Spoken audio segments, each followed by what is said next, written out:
श्री राधे राधे दोस्तों, आपका मेरे चैनल श्री जी में बहुत बहुत स्वागत है। अपरा एकादशी व्रत कथा। आज हम आपको अपरा एकादशी की व्रत कथा सुनाने जा रहे हैं। हर साल ज्येष्ठ मास के कृष्ण पक्ष की एकादशी तिथि को अपरा एकादशी का व्रत रखा जाता है। इस बार अपरा एकादशी 13 मई दिन बुधवार को रखा जाएगा। इसे अचला एकादशी भी कहा जाता है और इस दिन भगवान विष्णु की विधिवत पूजा करने के साथ व्रत रखने का विधान है। मान्यता है कि इस व्रत को रखने से कई गुना अधिक पुण्य फलों की प्राप्ति होती है। अपरा एकादशी पद्म पुराण के अनुसार ज्येष्ठ मास के कृष्ण पक्ष को पड़ने वाली एकादशी के महत्व के बारे में स्वयं श्री कृष्ण ने बताया था और इस व्रत कथा को कहा है। तो चलिए शुरू करते हैं व्रत कथा। बोले विष्णु भगवान की जय हो, एकादशी माता की जय हो। युधिष्ठिर ने श्री कृष्ण से पूछा, हे जनार्दन, ज्येष्ठ के कृष्ण पक्ष में किस नाम की एकादशी होती है? मैं उसका महात्म्य सुनना चाहता हूँ। कृपया इसके बारे में आप मुझे बताएं। भगवान श्री कृष्ण बोले, हे राजन, तुमने संपूर्ण लोकों के हित के लिए बहुत उत्तम बात पूछी है। ज्येष्ठ मास के कृष्ण पक्ष में पड़ने वाली इस एकादशी का नाम अपरा है। ये बहुत पुण्य देने वाली और बड़े बड़े पातकों का नाश करने वाली मानी जाती है। ब्रह्म हत्या करने वाला, गोत्र की हत्या करने वाला, गर्भस्थ बालक को मारने वाला, पर स्त्री लंपट पुरुष भी अपरा एकादशी के सेवन से निश्चय ही पाप रहित हो जाता है। जो झूठी गवाही देता है, माप तोल में धोखा देता, बिना जाने ही नक्षत्रों की गणना करता और कूटनीति से आयुर्वेद का ज्ञाता बनकर वैद्य का काम करता है, ये सब नरक में निवास करने वाले प्राणी हैं। परंतु अपरा एकादशी व्रत रखने से ये भी पाप रहित हो जाते हैं। अगर कोई क्षत्रिय छात्र धर्म का परित्याग करके युद्ध से भागता है तो वह क्षत्रियोचित धर्म से भ्रष्ट होने के कारण घोर नरक का भागी होता है। इसके अलावा जो शिष्य विद्या प्राप्त करके स्वयं ही गुरु की निंदा करता है, वो भी महापातकों से युक्त होकर भयंकर नरक में गिरता है। लेकिन अपरा एकादशी का व्रत रखने से वह सद्गति को प्राप्त करता है।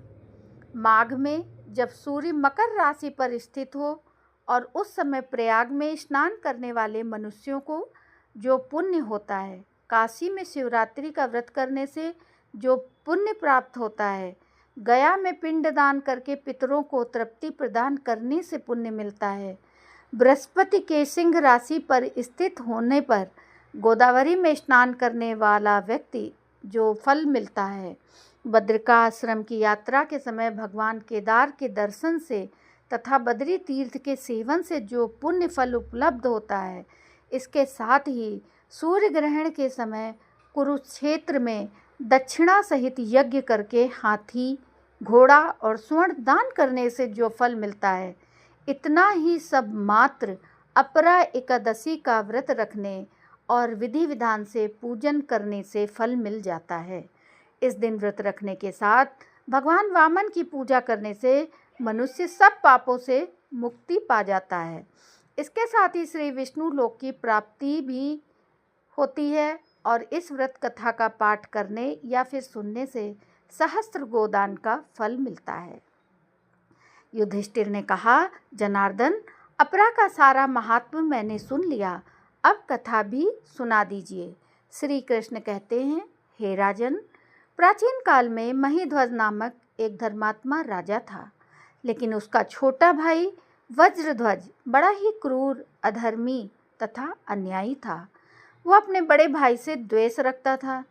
इस द्वेष भाव में एक दिन रात्रि के समय छोटे भाई ने अपने बड़े भाई की हत्या कर दी और उसकी देह को एक जंगली पीपल के नीचे गाड़ दिया। इस अकाल मृत्यु से राजा प्रेतात्मा के रूप में उसी पीपल पर रहने लगा और अनेक उत्पात करने लगा। एक दिन अचानक धौम्य नामक ऋषि उधर से गुजरे। उन्होंने प्रेत को देखा और तपोबल से उसके अतीत को जान लिया। अपने तपोबल से प्रेत उत्पात का कारण समझा। ऋषि ने प्रसन्न होकर उस प्रेत को पीपल के पेड़ से उतारा तथा परलोक विद्या का उपदेश दिया।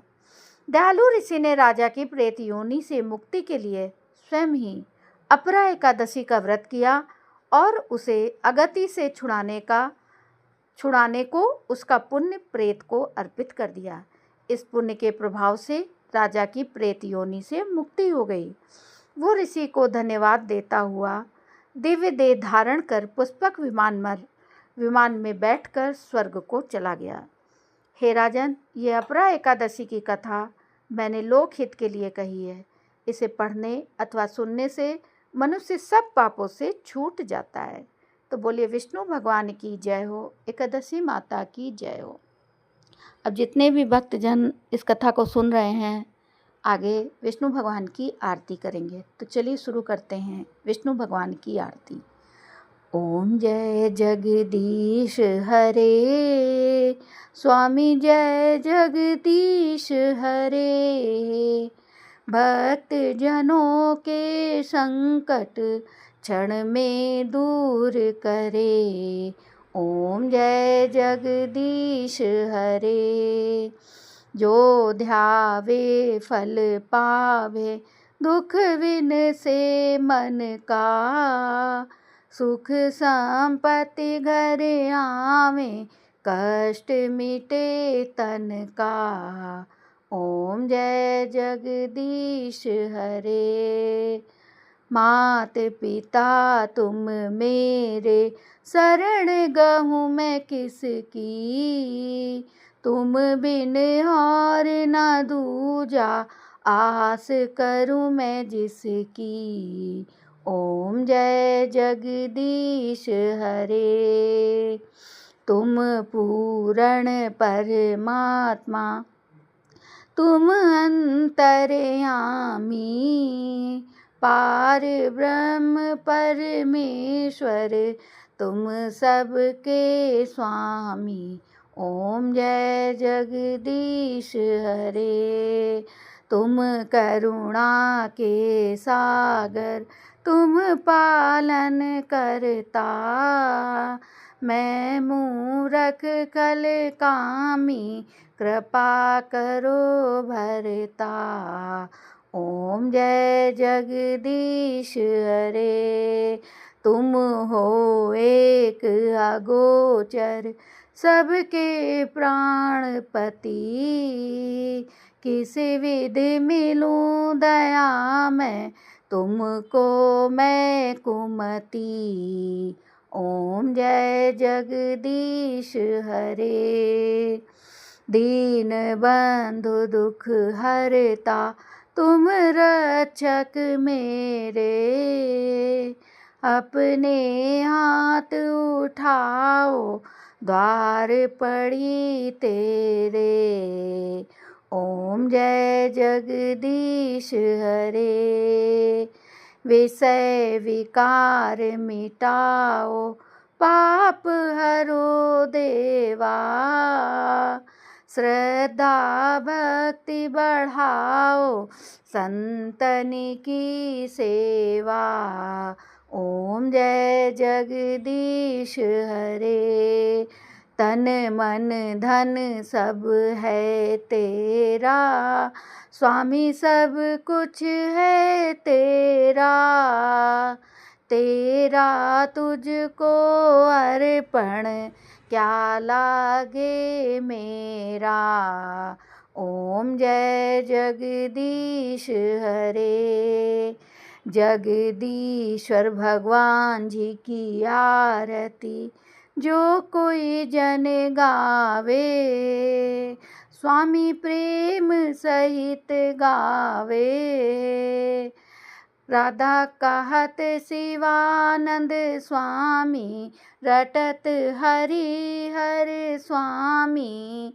मनवांछित फल पावे, सुख संपत्ति घर आवे। ओम जय जगदीश हरे।